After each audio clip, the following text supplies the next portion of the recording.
os Jogos Olímpicos acabaram e certamente já deixaram saudades. E entre tantos marcos dessas Olimpíadas, é impossível não falarmos sobre o fato de que esses Jogos Olímpicos foram os Jogos da igualdade ou da paridade de gênero. Isso porque, pela primeira vez na história, nós tivemos cerca de 50% dos atletas mulheres. E é sobre isso que nós vamos conversar no vídeo de hoje. Então, se é a sua primeira vez aqui no canal, meu nome é Mayara Brasil, eu sou advogada de Direito das Famílias para Mulheres. E aqui no YouTube, além de democratizar o conhecimento, nós falamos sobre relacionamentos, livros, séries, filmes e diversos assuntos que são relevantes para nós enquanto mulheres. E é por isso que nós não poderíamos deixar de falar sobre as Olimpíadas 2024. Então aproveita esse momento, já se inscreve aqui no canal, curte esse vídeo, compartilha com uma amiga e vamos juntas!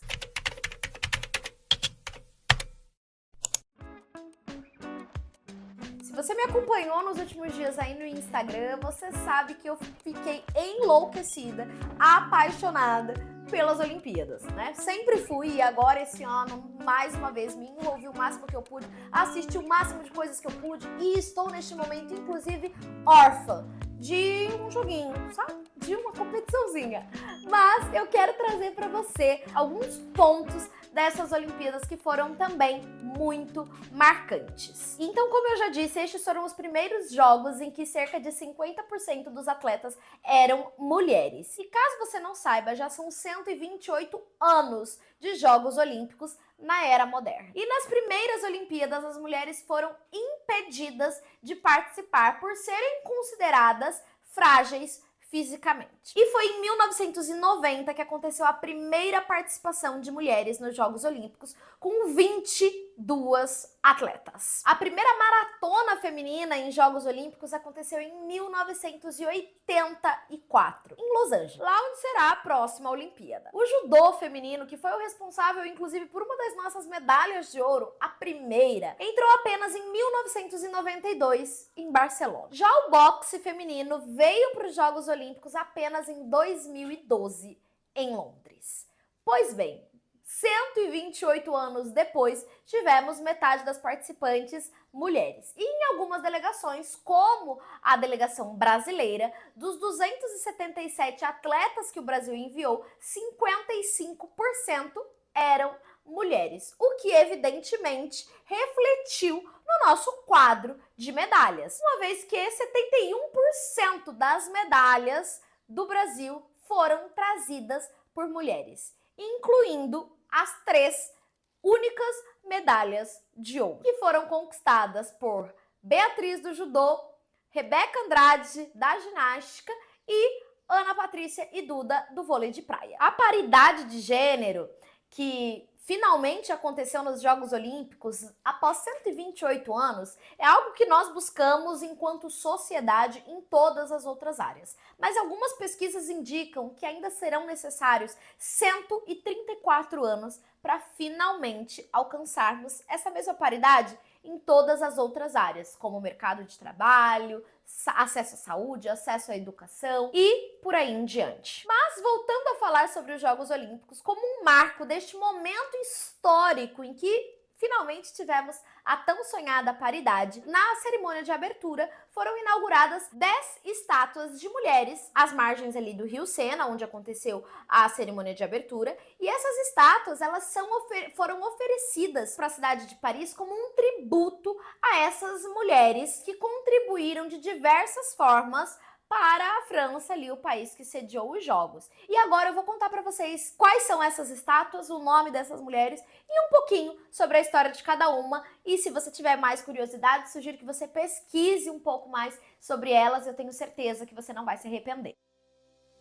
A primeira mulher foi Paulette Nardal, uma jornalista francesa considerada pioneira do feminismo negro, que ajudou a impulsionar o desenvolvimento da consciência literária negra no país. Em 1931, ela criou um periódico que reunia textos do movimento negro anti-imperialista e do movimento artístico Renascimento do Harlem. segunda estátua foi de Simone de Beauvoir, que é muito conhecida por grande parte das mulheres, especialmente as mulheres feministas. Simone foi uma escritora feminista, intelectual, filósofa e existencialista, ativista política e teórica social francesa. Já a terceira estátua é de Olympe de Gouges, e aqui eu posso estar falando um pouco errado, tá, gente? Mas é o pseudônimo de Marie Gouze, que foi uma grande ativista feminista, dramaturga e abolicionista, que teve uma importante atuação na Revolução Francesa. Ela defendia a democracia e os direitos das mulheres. Alice Miliati é mais uma das mulheres que ganhou uma estátua ali na abertura e é considerada a mãe do esporte feminino. Alice contribuiu para a inclusão feminina nos Jogos Olímpicos. Gisele Halimi foi uma advogada, ativista e política e era defensora dos direitos das mulheres e lutou pela legalização do aborto e criminalização do estupro. Jeanne Barret é a primeira mulher da história a dar a volta ao mundo após se disfarçar de homem para integrar a expedição do escritor Louis Anthony o nome tá na tela, pelo Oceano Pacífico entre 1766 e 1769. Christine de Pizan é poetisa e filósofa italiana que viveu a maior parte da primeira metade do século XV na França, e ela defendia a participação das mulheres na sociedade e criticava a misoginia no meio literário da época. Já a sétima mulher dessa lista foi Louise Michel, uma importante ativista literária, enfermeira e escritora.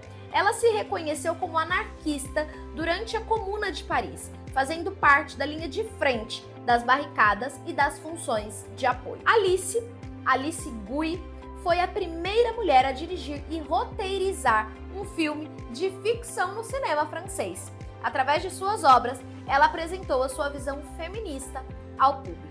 E Simone Weil, a última mulher dessa lista, em 1974, ela, que foi uma política francesa, defendeu um projeto de lei que descriminalizou o aborto voluntário na França quando atuou como ministra da Saúde.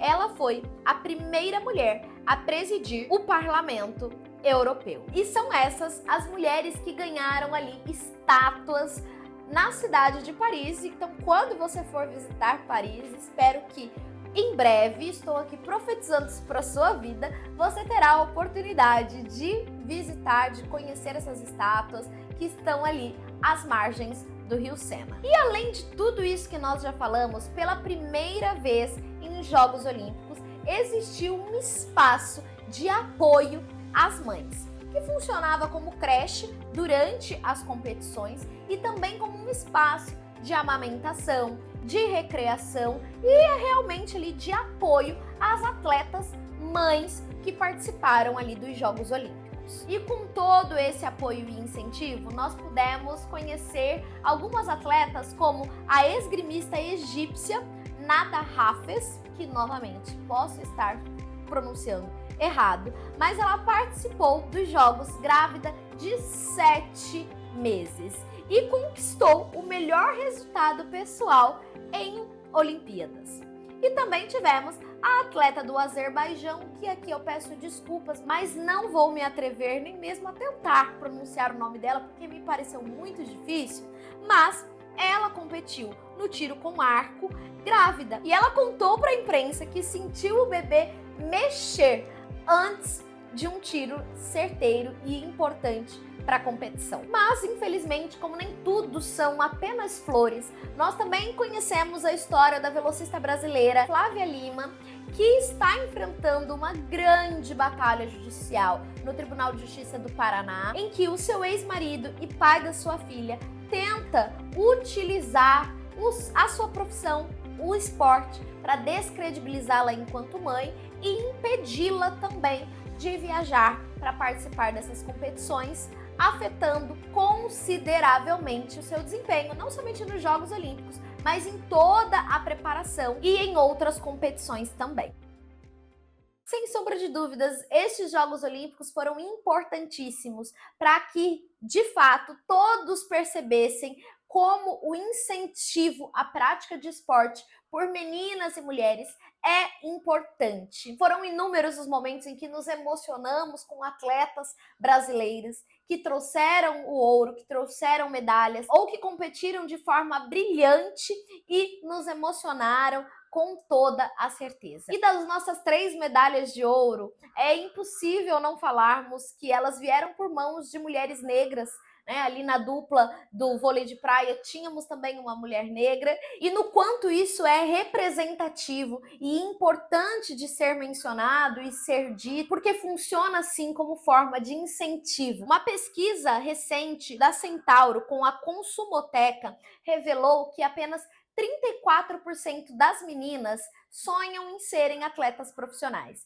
enquanto 64% dos meninos têm esse sonho. Então é muito importante vermos essas mulheres, presenciarmos essas medalhas e a atuação brilhante delas nos jogos, para que isso sirva também de incentivo para que mais meninas sonhem com a prática de esportes e que sonhem também com um dia, quem sabe, as Olimpíadas. Infelizmente, as atletas femininas ainda não estão na lista dos atletas mais bem pagos do mundo e as coberturas midiáticas e anunciantes ainda estão muito mais presentes com atletas e competições masculinas. Mas nós estamos, como já dissemos, no caminho dessa mudança. Existem, inclusive, alguns projetos de leis e leis já vigentes no Brasil que prevêem essa equidade, essa paridade de gênero e que incentivam investimentos públicos em igual quantia para homens e mulheres. E um outro número que me chamou bastante atenção é que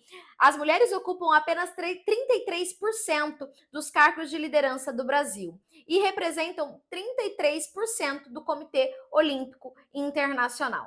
Mas, apesar da taxa não ser a ideal, representa um aumento de 60% em menos de 3 anos. E aí fica a grande pergunta: se em tão pouco tempo de incentivo, de apoio e de representatividade, as mulheres já trouxeram tantas medalhas para o Brasil e já foram tão importantes para a delegação brasileira, o que mais podemos conquistar? O que mais essas mulheres atletas podem conquistar quando de fato tiverem apoio, investimento, incentivo e condições familiares e através de políticas públicas para que possam então praticar os seus esportes e trazerem tantas alegrias para o Brasil. E aqui eu faço um convite para você. Acompanhe o esporte que você gosta na modalidade feminina também. Se é futebol, acompanhe o futebol feminino. Se é a ginástica, acompanhe a ginástica, o vôlei, a natação, qualquer que seja o esporte que você gosta de acompanhar.